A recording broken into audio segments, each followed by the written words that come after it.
அதிகாரம் 79. நாட்டின் விடுதலைக்காக மன்றாடுதல்.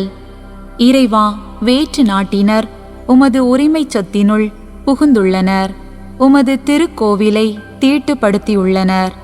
எருசலேமை பாழடைய செய்தனர். ஊழியரின் உடல்களை வானத்து பறவைகளுக்கு உணவாகவும் புனிதரின் உடல்களை காட்டு விலங்குகளுக்கு உணவாகவும் அவர்கள் அளித்துள்ளார்கள். அவர்களின் இரத்தத்தை எருசலேமை சுற்றிலும் தண்ணீர் போல் இறைத்தார்கள்.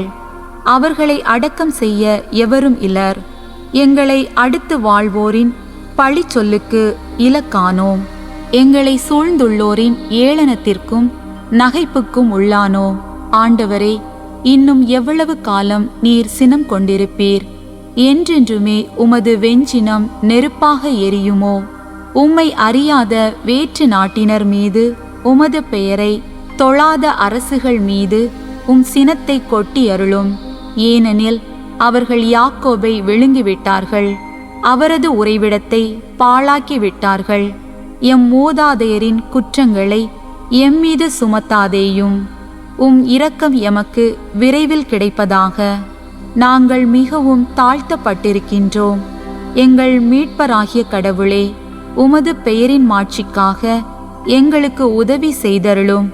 உமது பெயரின் பொருட்டு எங்களை விடுவித்தருளும்.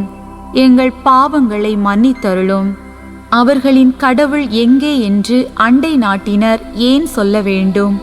உம்முடைய ஊழியரின் இரத்தத்தை சிந்தியதற்காக அவர்களை நீர் எம் கண்ணெதிரே பழி தீர்த்தருளும்.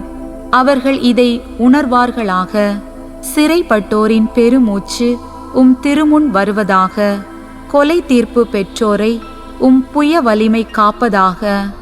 ஆண்டவரே, அண்டை நாட்டார் உம்மை பழித்துரைத்த இழி சொல்லுக்காக 7 மடங்கு தண்டனை அவர்கள் மடியில் விழச் செய்யும். நாங்களோ மக்கள், உமது மேய்ச்சலின் ஆடுகள். என்றென்றும் உம்மை நாங்கள் போற்றிடுவோம். தலைமுறை தோறும் உமது புகழை நாங்கள் எடுத்துரைப்போம்.